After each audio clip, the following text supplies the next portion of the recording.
ठिकाण आणि टीम पूर्णपणे निश्चित केलेली आहे। त्याचबरोबर आपली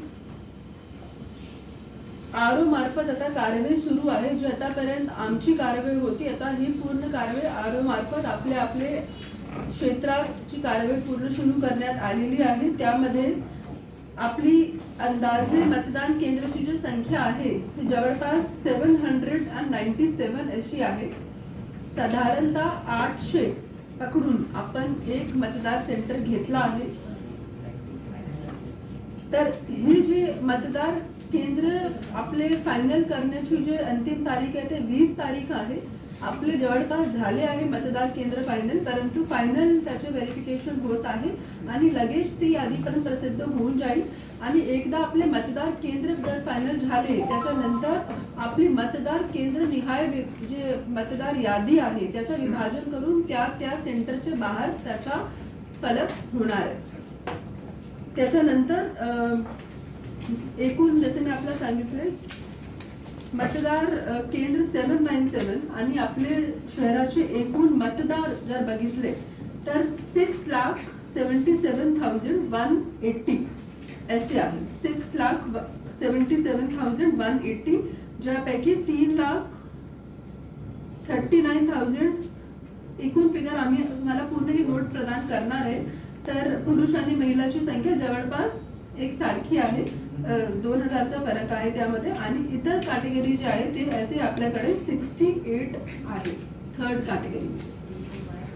आता याच्यानंतर आपला महानगरपालिका निवडणूकसाठी लागणारे जे कर्मचारी आहे याची मोठी संख्या। अमरावती शहराचे महानगरपालिका निवडणूक विषयक सूचना थेट देता येईल।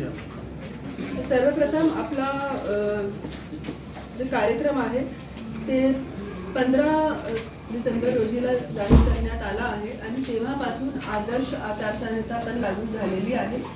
याची आदर्श आचारसंहिता याची अंमलबजावणी आपण तेव्हापासूनच सुरू केली आहे। सगळे बॅनर होर्डिंग काढणे आणि इतर जे कार्यवाही आहे ते आपण सुरू केलेली आहे।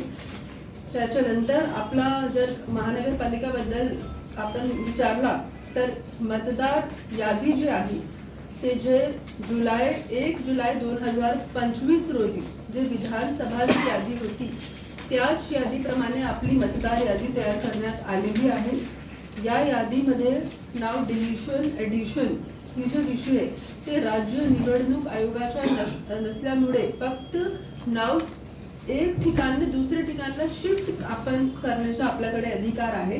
म्हणजे ज्या लोकांनी त्यांचे नाव समावेश आहे आणि त्या नावाला एक ठिकाणी दुसऱ्या ठिकाणला शिफ्ट करायचा होता किंवा समजा प्रभाग निहाय मतदार यादीचं विभाजन करताना समजा एका व्यक्तीचे नाव चुकीने दुसऱ्या ठिकाणला आले, ऐसा करेक्शन इथे अपेक्षित होती।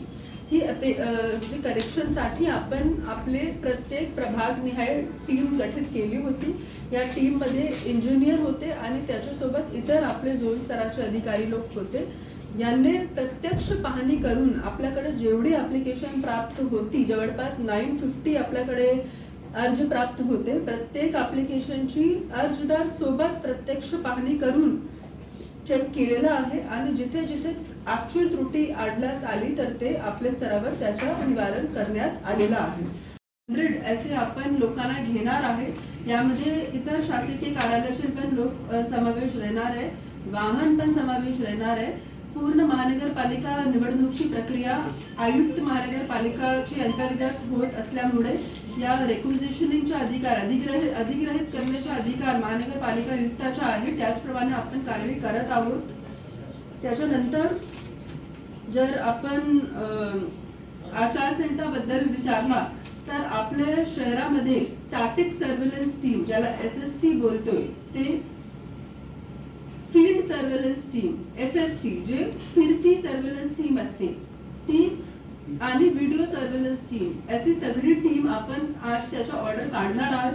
या टीम मध्ये पोलीस विभागाचा पण समावेश राहणार आहे आणि या टीम पूर्ण जे आपली इलेक्शनची वेळेची कारवाई असते, कोणती प्रकारची सस्पिशियस ऍक्टिव्हिटी, वाहनची चेकिंग, मूवमेंटची चेकिंग करणे आणि आचारसंहिताची व्हायोलेशनवर ऍक्शन घेणे याबद्दल कारवाई करणार आहे ही सगळी टीम। आपण प्रत्येक आरोला एक SST टीम, एक FST टीम अशी दिली आहे आणि त्याच्यासोबत एक आपल्याकडे जी टीम आहे फील्ड टीम ते हेडक्वार्टरला येणार आहे माझे कडे आणि डेप्युटी कमिशनर, ॲडिशनल कमिशनर यांचे नियंत्रणमध्ये. तर आम्हाला कुठेतरी थेट पाठवायचे तर आम्ही पण पाठवू शकते असे आपण नियोजन याचं केलं आहे. परंतु ही सध्याची फिगर आहे, जर गरज वाटली तर आपण इन्क्रीज पण करणार आहे. जे FST टीम आहे फील्ड सर्व्हेलन्सची, स्टॅटिक आणि फील्ड. स्टॅटिक म्हणजे एक ठिकाणला ते स्थिर राहतो, फील्ड आहे ते फिरती टीम आहे. दोघेही जी टीम आहे यांचे आदेश 24 तासासाठी चालू राहणार आहे. 8-8 तासाची शिफ्ट मध्ये इथे आपण आपले कर्मचारीला लावणार. त्याच्यानंतर अपलोड झाली आहे आणि ते फायनल आता करण्यात आलेली आहे. त्याच पार्श्वभूमीवर आपला महानगरपालिकेची निवडणूक आहे, याच्यासाठी एकूण प्रभाग 22 आहे आणि टोटल 87 सदस्य आहे. यामध्ये प्रत्येक प्रभाग 4 सदस्य आहे. प्रभाग क्रमांक 9 बडाली SRPF जे आहे ते 3 सदस्य प्रभाग असा ठेवला आहे. त्याच्यानंतर यामध्ये जर रिझर्वेशन बद्दल विचारला तर अनुसूचित जातीची एकूण 15 अशी सीट्स आहे, त्यापैकी 8 महिला. अनुसूचित जमातीसाठी 2, त्यापैकी 1 महिला. OBC रिझर्वेशन साठी टोटल 23 अशी सीट्स, त्यापैकी 12 महिला. सर्वसाधारण 47 सीट्स, त्यापैकी 23 महिला असा आहे. या रिझर्वेशनची पूर्ण प्रक्रिया आपल्या सर्वांच्या समोर इथे आपल्या महानगरपालिकेच्या हॉलला घेण्यात आलेली आहे आणि ते पण निश्चित करण्यात आलेली आहे. त्याच्यानंतर आपला जे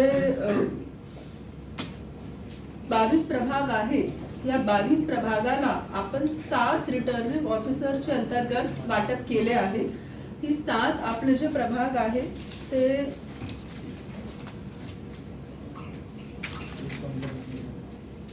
नंबर 1 जे आहे त्यामध्ये प्रभाग 1, 2 आणि 5 आहे. नंबर 2 आहे त्यामध्ये प्रभाग 3, 4 आणि 7 आहे. नंबर 3 आहे त्यामध्ये 11, 12, 18 आहे. नंबर 4 आहे त्यामध्ये 8, 9, 10 आहे. नंबर 5 मध्ये 6, 13 आणि 17 आहे. नंबर 6 मध्ये 14, 15 आणि 16 आहे आणि नंबर 7 मध्ये 19, 20, 21, 22 असे विभाजन करण्यात आला आहे. म्हणून प्रत्येक झोन रिटर्निंग ऑफिसर कडे साधारणतः 3 प्रभाग आहे, परंतु बडनेरा जे आपला झोन आहे त्यामध्ये 4 प्रभागाचा समावेश आहे. या सगळे आपला जे झोन आहे, जे 7 आपण वाटप केलेले झोन आहे, या प्रत्येक झोन मध्ये एक रिटर्निंग ऑफिसर जे उपजिल्हाधिकारी दर्जाचे अधिकारी आहे, जे आम्हाला विभागीय आयुक्त कार्यालय मार्फत जे अधिकारी भेटले आहे, असे आपल्याकडे इथे 8 उपजिल्हाधिकारी संवर्गाचे अधिकारी आलेले आहेत. त्यापैकी 7 रिटर्निंग ऑफिसर आणि एक आपले आदर्श संहिता जे आदर्श आचारसंहिता आहे त्याचे नोडल प्रमुख असे आपण ठेवले आहे. असिस्टंट रिटर्निंग ऑफिसर राहणार आहे. असिस्टंट रिटर्निंग ऑफिसर एक जे आहे ते तहसीलदार दर्जाचे अधिकारी आहे. हे पण आपला 7 आम्हाला असे ARO 1 भेटले आहे विभागीय आयुक्त कार्यालयाकडून. आणि आपले जे ARO 2 आणि 3 आहे, 2 मध्ये साधारणतः आपले जे मनपाचे सहाय्यक आयुक्त आहे त्यांना घेतला आहे आणि 3 मध्ये आपले इंजिनियर सहाय्यक डेप्युटी इंजिनियरला घेतला आहे. अशी आपली कार्यवाही झाली आहे. या 7 झोन ऑफिसेस बद्दल पण मी आपला सांगते. जे झोन क्रमांक 1 आहे त्यामध्ये आपला रामपुरी कॅम्पचे ऑफिस राहील, मनपा झोन ऑफिस रामपुरी कॅम्प.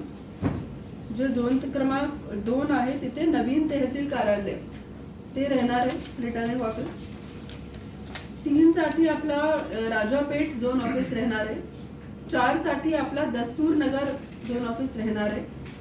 5 साठी आपला महानगरपालिका शिक्षण विभाग अंबापेठ राहणार आहे. 6 साठी आपला जुना तहसील कार्यालय हे राहणार आहे. आणि शेवट बडनेरा एरियासाठी बडनेराच्या जे झोन ऑफिस आहे ते राहणार आहे.